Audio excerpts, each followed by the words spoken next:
ပိုင်ကသူ့ရဲ့အချစ်ဆုံးချစ်သူပါဆိုပြီးပရိသတ်တွေကိုချပြလာတဲ့နန်းစုရည်ဆိုလွမ်းပိုင်ကသူ့ရဲ့အချစ်ဆုံးချစ်သူပါဆိုပြီးပရိသတ်တွေကိုချပြလာတဲ့နန်းစုရည်ဆိုမြန်မာနုပညာလောကရဲ့သတင်းတူသတင်းဥရီထဲမှာပရိသတ်တွေစိတ်ဝင်စားဆုံးဖြစ်မဲ့နန်းစုရည်ဆိုနဲ့လွမ်းပိုင်တို့ရဲ့ဖုံးကွယ်ထားတဲ့ချစ်ဇလန်းပေါင်းသူတို့နှစ်ဦးကပြတ်သွားပြီလားရှိသေးလားဆိုတဲ့ဝေဖန်တဲ့နေကြားမှာအခုတော့အဖြေတစ်ခုကိုပညာသားပပနဲ့ချပြလိုက်ပြီးဖြစ်ပါတယ်။အဆိုတော်လွမ်းပိုင်နဲ့မင်းသမီးနန်းစုရည်ဆိုတော့ဟာအရင်ကတည်းကလူသိရှင်ကြားတွဲခဲ့ကြတဲ့ချစ်သူတွေပါအကယ်ဒမီစုပေးပွဲတွေမှာတောင်အတူတူတက်ရောက်ပြီးတော့ပရိသတ်တွေကိုကြည်နူးစေခဲ့ပူပါတယ်။ဒါပေမဲ့နောက်ပိုင်းမှာတော့ဆိုရှယ်မီဒီယာပေါ်ကပြဿနာပေါင်းစုံနဲ့ဝေဖန်တိုက်ခတ်မှုတွေကြောင့်သူတို့နှစ်ဦးဟာအပြောခံရမှာဆိုလို့ပေါ်တယ်မတွဲတော့ပဲပြတ်တယ်လို့မခေါ်တယ်လို့ဟန်ဆောင်ခဲ့ကြပါတယ်။ကန်ဆတ်လို့ခဏဆုံတာပါဆိုတဲ့ပုံစံမျိုးနဲ့သူတို့ရဲ့အခြေအေးကိုဖုံးကွယ်ထားခဲ့ကြပေမဲ့တကယ်လက်တွေ့မှာတော့တဦးကိုတဦးခိုင်မြဲစွာလက်တွဲထားစေဖြစ်ကြောင်းအခုရက်ပိုင်းမှာသိသာလာခဲ့ပါတယ်။ပြီးခဲ့တဲ့ရက်ပိုင်းကလွမ်းပိုင်ရာ Flow Music ရဲ့အထူးကြုံစုတစ်ခုကိုထိုက်တန်နဲ့ရရှိခဲ့ပါတယ်။ဒီအောင်မြင်မှုအတွက်လွမ်းပိုင်ထက်မကပို့ပြီးတော့ဝမ်းသာပျော်ရွှင်နေတာကတော့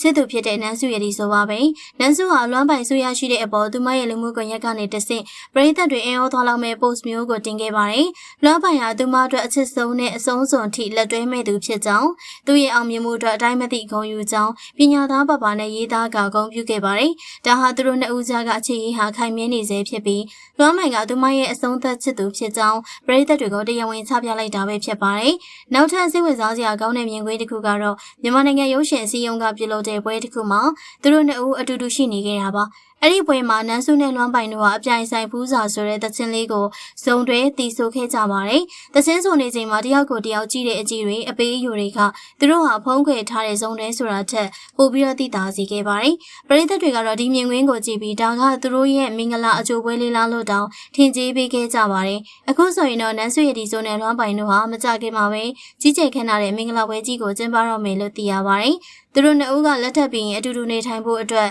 3000ခွဲကျော်တန်ဖိုးရှိတဲ့ဇိမ်ခံတိုက်အိမ်ကြီးတစ်လုံးကိုရန်ကုန်မြို့ရဲ့ရွှေတောင်ကြားလမ်းမှာနာမည်ကြီးဆောက်လုပ်ရေးကုမ္ပဏီတစ်ခုနဲ့တည်ဆောက်ခဲ့တာကအခုဆိုရင်အပြည့်သက်သွားပြီဖြစ်ပါတယ်။အိမ်သစ်တဲ့ပွဲမှာလွမ်းပိုင်ကိုလူမြင်ကွင်းမှာမတွေ့ခဲ့ရပေမဲ့ဒါကသူတို့နှစ်ဦးချိတ်ပြီးတော့စီစဉ်နေတဲ့မင်္ဂလာပွဲတွင်လေးဝက်ချက်တစ်ခုလို့ယူဆရပါတယ်။နန်းစုရည်ဆိုရဲ့ချမ်းသာကြွယ်ဝတဲ့မိဘနောက်ခံနဲ့လွမ်းပိုင်ရဲ့အနုပညာဝင်ငွေတွေပေါင်းစပ်လိုက်တဲ့အခါမှာသူတို့ရဲ့မင်္ဂလာဆောင်ကမြန်မာနုပညာလောကမှာအကြီးကျယ်ဆုံးမင်္ဂလာပွဲတွေကတစ်ခုဖြစ်လာတော့မှာပါလွမ်းပိုင်နဲ့နန်းဆွေတီသူတို့ကတယောက်နဲ့တယောက်အလွန်လိုက်ဖက်ညီတဲ့ဇုံတွေဖြစ်တယ်လို့အခက်ခဲတွေကြားမှာလည်းအချစ်ကိုခိုင်မြဲအောင်ထိမ့်သိမ်းနိုင်ခဲ့ကြပါတယ်မကြခင်မှာ surprise အနေနဲ့သူတို့ရဲ့မင်္ဂလာသတင်းကိုတရားဝင်ကြေညာတော့မှာမလို့ပရိသတ်တွေကလည်းရင်ခုန်စွာနဲ့စောင့်မျှော်နေကြပါပြီကဲဗီဒီယိုကိုကြည့်ရှုနေကြတဲ့ပရိသတ်ကြီးတို့ရောအပြိုင်ဆိုင်ဖူးစာရှင်တွေဖြစ်တဲ့လွမ်းမိုင်နဲ့နန်းဆွေတီဆိုတို့ရဲ့အခြေရေးကိုသဘောတူကြရဲ့လားရှင်သူတို့ရဲ့မင်္ဂလာဆောင်ကိုရောဆောင်မျှော်နေပြီလားဆိုတာမှတ်ချက်မှာဝင်ရောက်ပြောဆိုသွားကြပါဦးနော်ကြည့်ရှုပေးရတဲ့အတွက်အားလုံးကိုကျေးဇူးတင်ပါတယ်ရှင်